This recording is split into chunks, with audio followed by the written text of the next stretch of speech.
Olha só, pessoal, no Domingão do Carlão, que começa agora, você acompanha uma entrevista top de linha na prateleira de cima, como eu gosto de falar, com a Ana Serrazoli, que é a presidente da Corteva para o Brasil e para o Paraguai.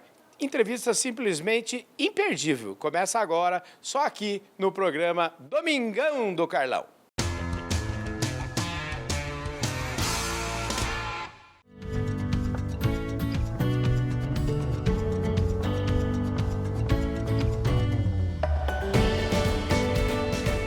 Gente do céu, eu fico muito orgulhoso de você estar aqui e hoje você vai adorar esse programa, porque faz tempo que eu queria trazer, faz tempo que eu queria conversar com ela e finalmente deu certo. A agenda dela não é fácil, como é a agenda de todos os presidentes. Eu estou falando da Ana Serrazoli, que está aqui do meu lado, e é presidente da Corteva para o Brasil e para o Paraguai.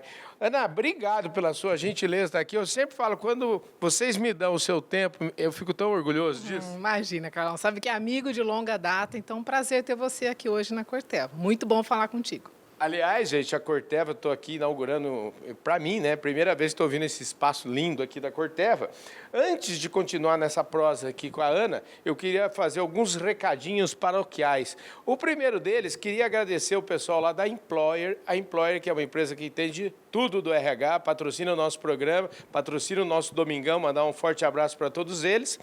E agradecer também ao pessoal da plataforma Agro Revenda, que é a bíblia da distribuição do agronegócio brasileiro. E falando em plataforma Agro Revenda, eu vou aproveitar e passar este exemplar aqui, o número 99, que traz na capa o trabalho da Agros. E aproveitar e mandar um abraço grande para o Luiz Rossi e dizer que, coincidentemente, eu tive com a Ana lá no Museu do Palmeiras esses dias atrás aí, que o Luiz Rossi é um grande admirador. Então, Ana, tá aqui para você a revista do Luiz, aqui tá o trabalho do Luiz aqui na capa. Bacana, viu? Que bacana. E justo o Luiz aí também, um grande amigo de longa data da Corteva.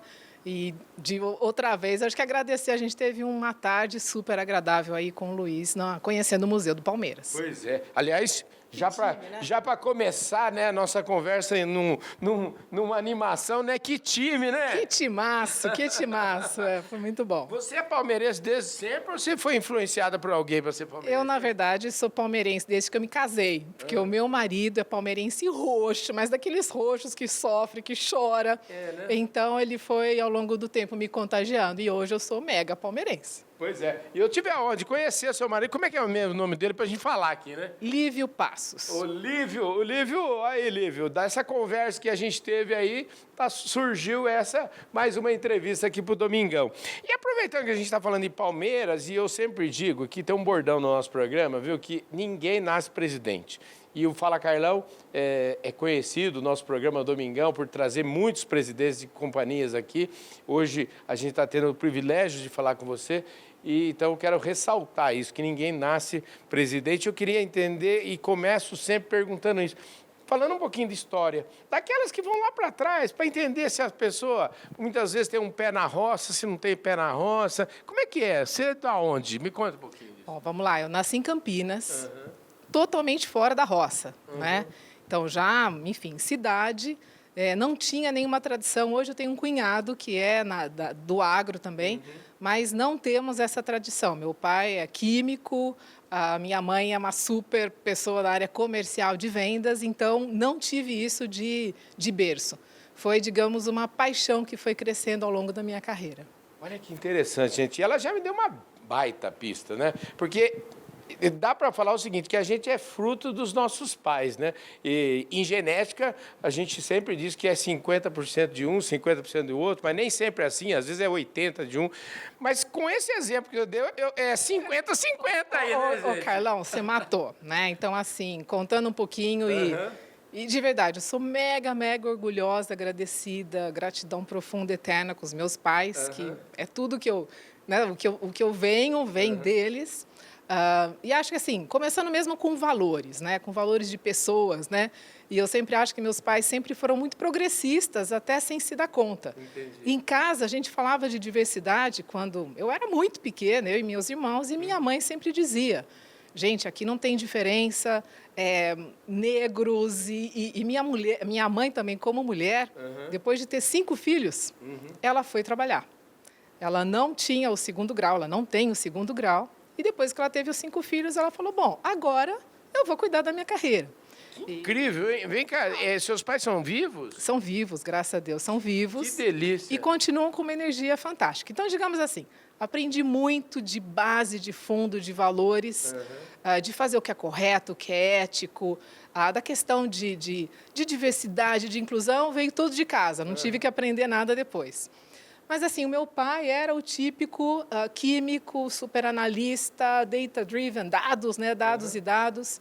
E sempre me encorajou, desde muito jovem, a fazer uma análise do que eu queria de carreira, né? Eu lembro, eu tinha 13 anos, meu pai me pagou um estudo para eu entender possibilidades de carreira, que nenhum colega meu na época tinha. E a minha mãe era o oposto. A minha mãe é aquela vendedora nata que aprendeu com a vida, com uma energia total, ligada no 440. Que deve ter um carisma, assim, deve ser eu queria conhecer a sua mãe, viu? A minha mãe tem mais de 70 anos, continua trabalhando na área de vendas e agora ela reduziu o time de vendas dela, ela tem um pouco mais de 200 mulheres trabalhando com ela.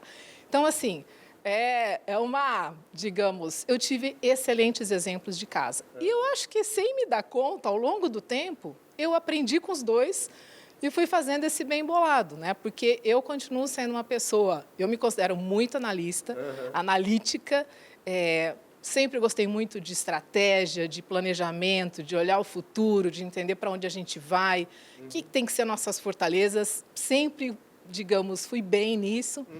Mas eu acho que eu trago essa coisa da minha mãe de empreendedorismo, de como buscar, como trabalhar com pessoas, como entender os ambientes, as culturas, a questão da flexibilidade, do dinamismo da área de negócio, que a gente tem que manter sempre muito fresco, porque o mercado muda muito e muda muito rapidamente. Então, isso é que eu trago de herança aí, genética, legal, experiência e educação em casa. Eu adorei isso, né? Porque você é engenheira química e formou na Unicamp, não é isso? Isso mesmo, isso mesmo. Então, é bem a minha cara, digamos, de formação. E talvez a questão da engenharia, eu sempre gostei, sempre tive esse interesse por como é que a ciência pode ajudar a sociedade, como é que a ciência pode trazer tecnologia e inovação para melhorar o mundo que a gente vive, né? Sim. Então, essa era sempre foi meio que o meu driver, minha motivação. Sim. E foi para a engenharia, mas depois, ao longo da carreira, isso foi indo, né, mudando, indo para outras áreas. E acho que nada melhor do que hoje ter, hoje no agro e na Corteva, onde realmente o nosso DNA é justamente isso, é trazer soluções inovadoras para melhorar a agricultura, a vida do agricultor e do consumidor em todo o mundo.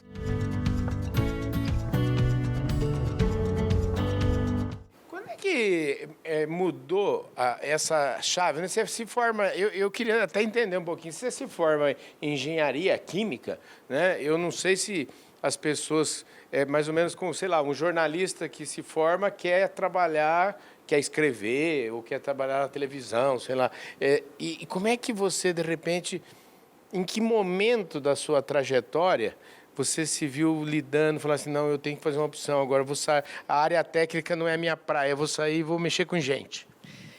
E assim, eu tive os primeiros anos da minha carreira, foram chão de fábrica, fábrica química, e eu era engenheira de processo. Então, eu estava ali mesmo fazendo, exercitando o que eu fui treinada, né, na engenharia. E adorei. E gostei, logo no começo tive o privilégio de participar de projetos de crescimento, de expansão de fábrica. Então, também essa ideia de ver o futuro, né, coisa nova e tal, que eu gostava muito. Até um dia, Carlão, que fui assistir uma apresentação de um time de marketing. Tá? Então, imagina, uma engenheira dentro da caixinha, trabalhando em produção, e, de repente, vem o time de marketing. O dia que eu vi essa apresentação de marketing, eu falei, uau! Uau, o que é isso? E aí eu comecei um interesse de o que era marketing, o que era estratégia, o que era business. E aí fui fazer um MBA. Fiz um MBA da GV e descobri um mundo bacana, né, muito maior do que talvez a visão de engenharia. E aí eu comecei a advogar que eu queria fazer uma transição de carreira, que eu queria ir para negócio. Foi aos poucos, né? E eu falo que, acho que na minha carreira eu já fiz um pouquinho de tudo, né? Eu já fiz qualidade, produção, processo, depois fui para vendas, fui para marketing, fui para projeto, fui para a área corporativa, voltei para negócio, fui para o negócio de fluoropolímeros, depois e até que um dia, isso eu já tinha avançado bastante na minha carreira, até que um dia alguém bate na minha porta e fala: Ana, a gente tem uma oportunidade para você na área, no negócio de proteção de cultivos.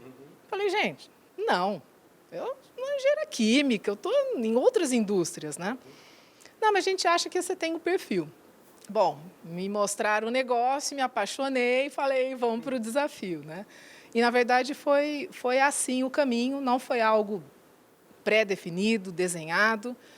O que eu queria muito era conhecer coisa nova, ser desafiada, projetos, trabalhar com, que sempre eu gostei muito, áreas que pudessem trazer inovação, ciência e, de alguma maneira, impactar, digamos, o mundo, né? o que a gente tinha como oferta para o mercado.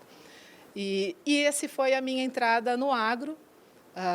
Já te adianto que, assim, eu lembro que meu primeiro ano, se a gente for falar de desafio, o meu primeiro ano no agro, em proteção de cultivos, sem margem a qualquer dúvida, né? Foi o ano mais desafiador, acho que, de toda a minha carreira, porque foi uma guinada 360 para entender novos produtos, um segmento diferente, um mercado diferente. Eu estava muito focada no B2B, e aí eu fui conhecer o que era a necessidade, né, do agricultor, a vida do campo, a necessidade da fazenda, a questão de produção agrícola, todos os desafios que a gente tem, e aí indo para alimentação, energia, e foi crescendo. Só que como eu já entrei, digamos, numa posição onde eu já tinha gerentes reportando para mim, eu tinha que aprender rápido, né? Então, foi um ano muito intenso, muito aprendizado, estudei bastante, tive uma equipe ótima que me ajudou a acelerar o entendimento, e eu sempre fui muito...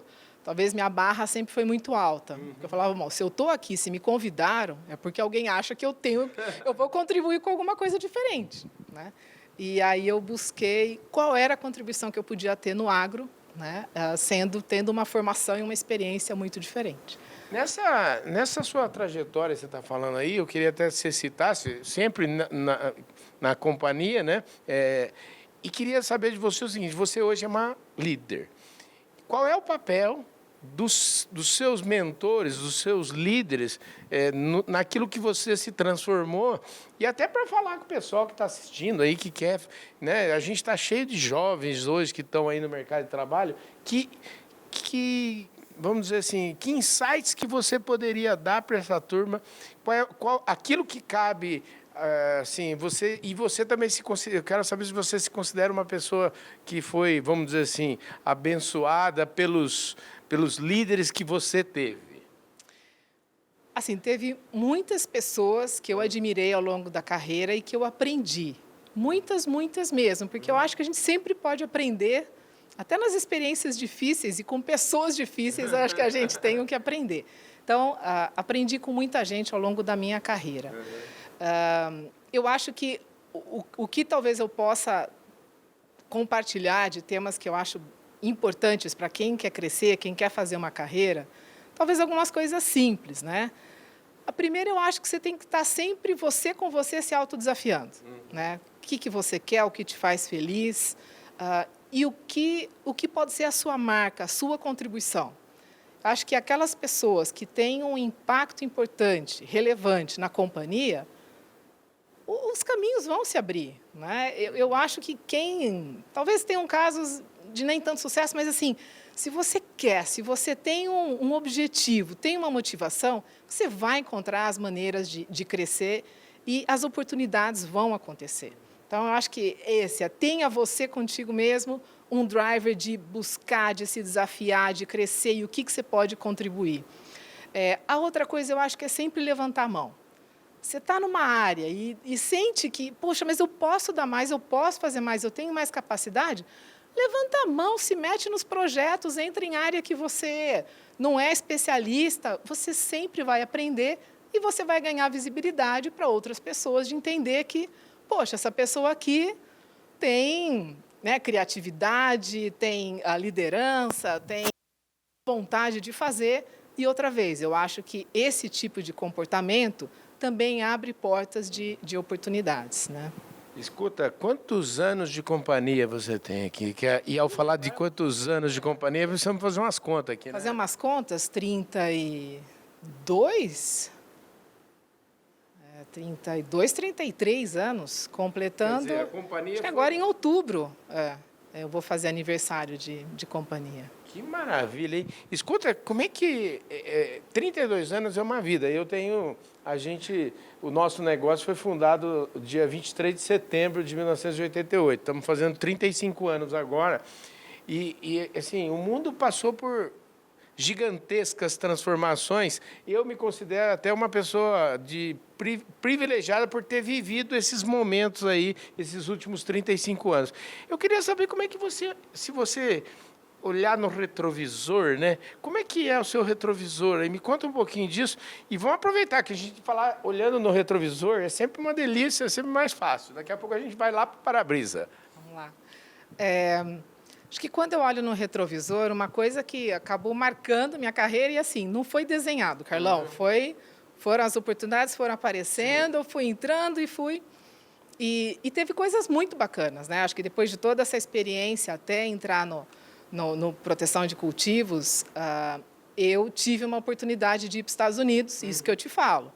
Veja bem, eu não sou agrônoma e eu fui, em algum momento, me meti tanto nos projetos, a empresa lançando novos inseticidas, e eu acabei sendo convidada para ir para os Estados Unidos, numa área global, numa posição global, que me deu a oportunidade de trabalhar numa posição onde o maior desafio que a gente tinha de crescimento era na Ásia-Pacífico. Então, eu fui conhecer, por exemplo, o mercado de arroz, a cultura de arroz, que a gente tem forte no Brasil, mas na Ásia é a soja da Ásia, né? A soja da Ásia, né?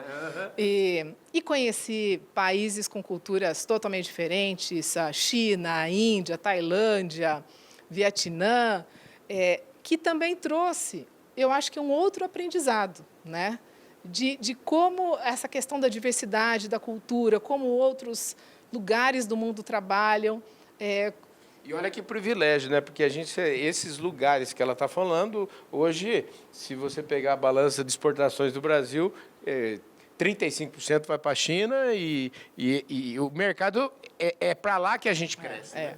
Então, assim, foram 2 anos maravilhosos. O meu principal foco era a Ásia, também trabalhei com o time da Europa, menos até com a América do Norte, mas foi realmente uma excelente experiência ter trabalhado com o time da Ásia. E agora, na verdade, em janeiro, eu acabei de voltar de 4 anos de uma experiência vivendo no México, a posição igual que eu tenho aqui, mas num mercado que é o que a gente chama do mesoandino, que é de México até Peru.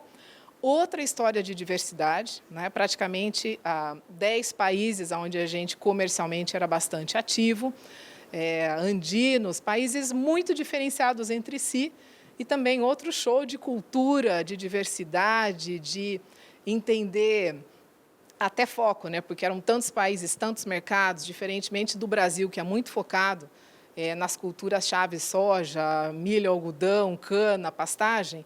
Lá era uma explosão, né, de produtos culturas de especialidade. Então, foi também olhando no retrovisor, eu acho que tem o período todo de início de carreira, entrada no agro, e depois essas 2 experiências fora do Brasil que ajudaram, acho que, a chegar onde eu estou agora.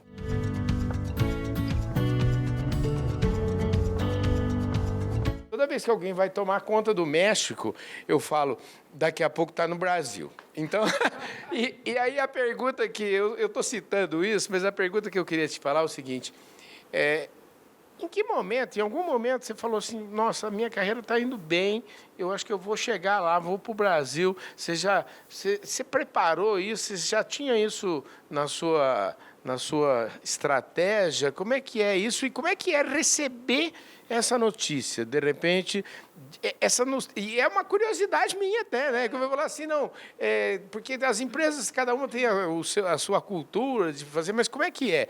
Isso foi uma coisa construída já ou, de repente, alguém chegou na sua porta e falou, ó, menina, prepara suas malas aí que você vai para o Brasil de volta. Como é que foi? Aqui na empresa a gente tem um processo de planejamento, né, de carreira, de planos de sucessão. E acho que eu sou um exemplo de que dá certo, de que funciona.